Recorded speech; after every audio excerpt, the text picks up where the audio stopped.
What's up, everyone? Welcome back to another review, and this time we're taking a look at Speak No Evil, written and directed by James Watkins. This is the 2024 remake of Christian Tafdrup's 2022 Danish movie of the same name. The film follows an American couple played by Scoot McNairy and Mackenzie Davis as they befriend this eccentric yet very likable British couple. Once they hit it off while vacationing in Italy, they then go to this couple's farm out in the outskirts of Britain. At first, everything seems okay, but then things slowly start to unravel, and the American couple slowly start to realize that their new British friends are not whom they seem, as something sinister is lurking within them. So that is the overall story of Speak No Evil. Let's go over this movie as fast as we can. So first things first, I have never seen the original 2022 movie.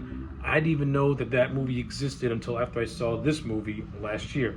Now, after watching the American remake, I'm kind of sort of interested in wanting to watch the OG movie from start to finish, knowing that movie has a very, very dark ending, as opposed to this movie, which has that more glamorous Hollywood ending. But with all that out of the way, if I were to talk about Speak No Evil as a standalone movie, not knowing its history, this is a really, really damn good psychological horror thriller. Now, while I don't think this movie is all the way perfect, mainly due to how I would handle certain characters, the overall movie itself is damn well entertaining. Like, I really, really like Speak No Evil. I think I enjoyed this movie more the second time than I did the first time, and of course, it's anchored by a magnetic performance by James McAvoy. McAvoy is one of my favorite actors working right now, and this movie proves that you can put this man in anything and you're gonna get a top tier performance, and Speak No Evil is no different. I love his performance as the character of Patty. I like how he comes across as, an eccentric guy, yet still very likable but full of energy.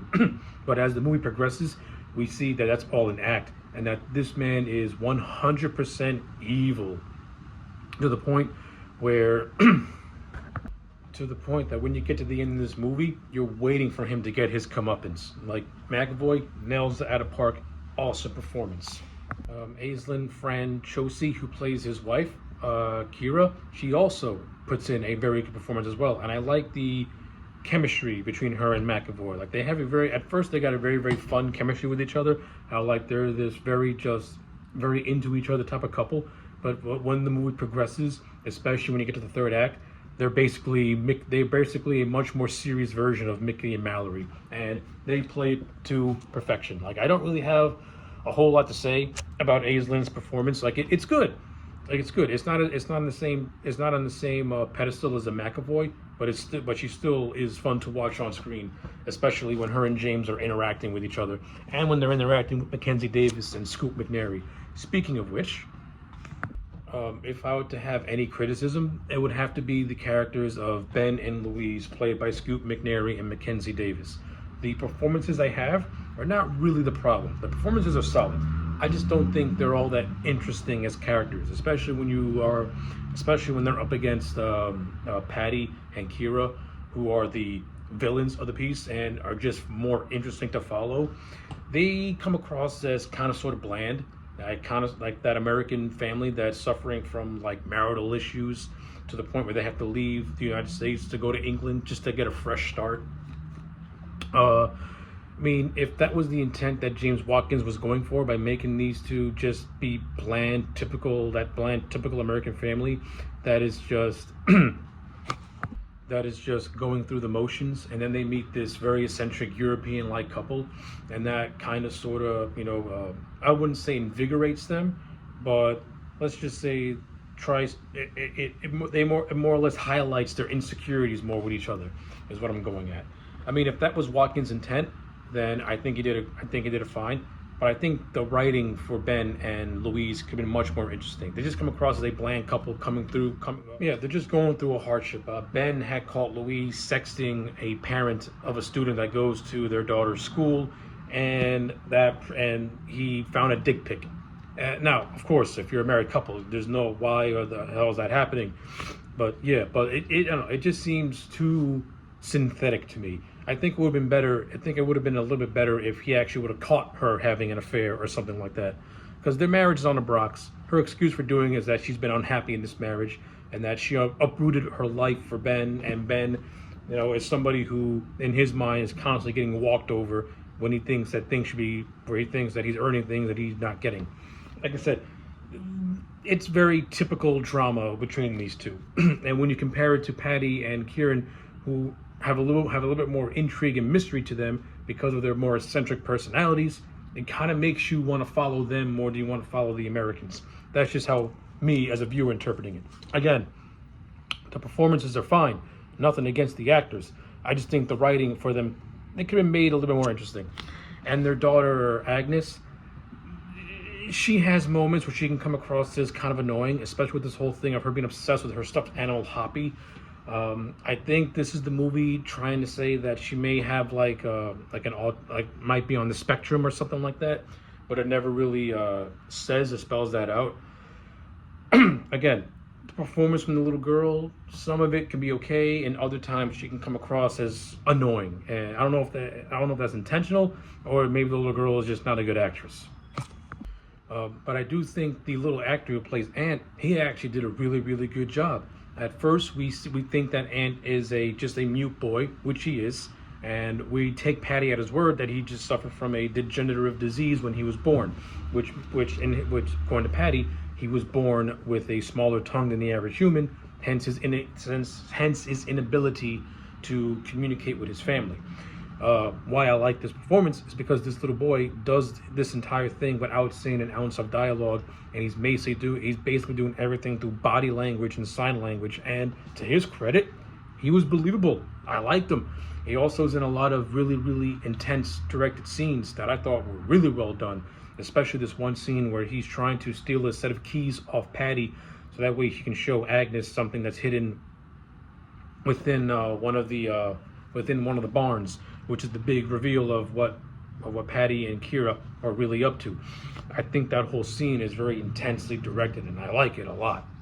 And I also like the friendship that develops between Ant and Agnes. I would have liked to have seen more of it build up. That's just me. They could have really had like this strong brother-sister type of bond, especially since it's Agnes who's the one that helps Ant communicate to her parents that Patty and Kira are complete psychopaths. Again, I think having them built up a little more friendship would have been suffice. But what we did get in the movie was fine for me. Other things that I like about this movie, again, I like how Patty and Kira are not presented as psychos right away. They're presented as an eccentric couple, yet they got likable personalities, and this is really prevalent when they first meet the American family in Italy, and then when they get to the farmhouse in England. And that's where everything slowly starts to unravel. That's where we get to see that Patty's got like a personality that can flip on a dime in certain aspects, and Kira, she just has like this weird kind of eccentricity about her. It really comes together where Louise finds her daughter in bed with the two, and Kira tries to spin this story about how they had a daughter that was born but died at birth or something like that. And this is where Louise's suspicions that she already had about this couple now continue to grow. And you also have this dinner scene that took place where Patty and Louise are having a very heated debate about veganism and fishing and all that kind of stuff. And you can really see, and you can watch that scene where Patty is throwing like these thinly veiled insults at her, but trying to mask it as a friendly debate. But what I don't really care for is how it went over Louise's head, almost as if she didn't realize that Patty was mocking her. I think that kind of makes her come across. I think that kind of makes Louise come across as an airhead. But believe it or not, I kind of like the bromance that does develop between Patty and Ben. I think McNary and McAvoy got really good on-screen chemistry with one another. And if Patty was actually not a bad guy, I wouldn't mind seeing these two go on friendly adventures, and seeing what they can do, because they got good character, they got good on-screen bantering, and Patty really comes across as somebody who cares about Ben, especially when he takes him to a place on the cliffs to help him scream and let out his anger, and how he listens to Ben about the problems he's going through. Like, the scene comes across as Patty genuinely caring about Ben, but we know that's not the case. Also, that goes to just how good James McAvoy's performance is all throughout this movie. But evidently, we finally get to the final act of this movie. So after getting all these clues as to what Patty and Kira are really like, to the point where Aunt is constantly showing Agnes like these little things, like a watch that's in Patty's drawer that's in Danish. It's revealed that this watch actually belonged to Aunt's real father, who was killed by Patty and Kira. And it's in this underground little place where Aunt shows Agnes the photos of various different families that were killed over a period of time, and it's revealed that the last family to be slain was that of Aunt's family, and now Agnes's family is next on the chopping block, so to speak. And this leads to a very intense opening third act where now that Ben and Louise know what's going on, everything is just tense. Everything is just like, you can tell that Patty and Kira know they got made, and they're just playing along. Like as one of the characters said, Patty is just playing with his food because he knows they got made, and he knows that right now they can take them. They're going to take him at any moment, and just the build up until they finally get caught until Patty finally catches these guys and puts them and pretty much does what he wants to do with them is intense, beautifully directed. And I like how just as the American family, Ben and Louise were just about to leave, Patty throws Aunt into this little river, and Ben, having all those fatherly instincts and not wanting to see a child getting put in danger, and also seeing how Aunt throughout the course of the movie has had a little bit of abuse get thrown at him through Patty, though Patty tries to play it off as like nothing serious. He pretty much sacrifices himself and his family to save this little boy, and this is where everything goes wild. This is where we find out that Patty and Kira have made a career out of killing families, taking their money and taking their children, and pretty much using their children as these lures for other people, so that way they can repeat the cycle all over again. And also, they have an accomplice whose name is Mike, who we meet earlier on in the film, who was part of this little band of serial killer profiteers. And this leads to the big climactic chase that happens all throughout the house.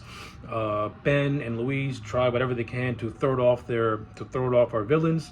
In some areas they got success. In other areas they came close a time or two to getting nicked off. But eventually, it all ends with Louise killing both Mike and Kira. She hammers Mike. She hits Mike in the head with a hammer after he's about to kill Ben. And then, as they're climbing out of a window, she kills Kira by pushing her outside window, and she falls to her doom, smacking the pavement. But then we get to Patty's demise, which I think is, it's the perfect demise for this guy. He is killed by Aunt. So after Patty pretty much gets shot with a needle full of ketamine, which makes him dizzy, Aunt just bashes in his face in with a brick. But what I like about this scene is that just as Aunt's about to do the kill shot, Patty gives Aunt some praise by saying, "That's my boy," because he pretty much broke this little child, and this little child took out all his anger and frustration on Patty. So pretty much, this is a movie where, so in the original Danish movie, the villains do win because they end up killing the American family, thus repeating the cycle all over again. But in a way, in the American movie, yes, the villain is defeated, but also its little way, the villain also won because he broke this child in the process. So it's still a dark ending, no matter how you look at it. It just has the facade of a happy ending because the family survives. Meanwhile, this little boy's entire world has become broken, and he was pushed by this man into, and he was pushed by this man to the point where he took a life. That's going to give this kid so many psychological effects. Yeah, so all in all, I think Speak No Evil is a great fucking movie. This movie is awesome. James McAvoy kills it. Even though I think Mackenzie Davis and Scoot McNairy, from a character standpoint, they could have been done a little bit better. Their performances are solid. The actress who plays Kieran, she's also really good, and I like the two child actors as well. This movie has got great directing by James Watkins, which makes me very interested to see how he does the Clayface movie next year, because the man can do horror, and this was a really well done, really well paced, almost Kubrick style like horror movie. So yeah, Watkins is going to be one to look out for, because he did a good job, and even his writing for majority of the movie is on point, except for some of the things that would have tweaked a little bit with the American characters. Sorry, the American couple. But all in all, gonna give Speak No Evil a solid, oh man, I'm gonna give it an 8 out of 10. It's not all the way there, but it came very damn close. So yeah, those are my thoughts on Speak No Evil. Let me know yours in the comment sections down below. Like the video and subscribe, and I'll check you back next time for more.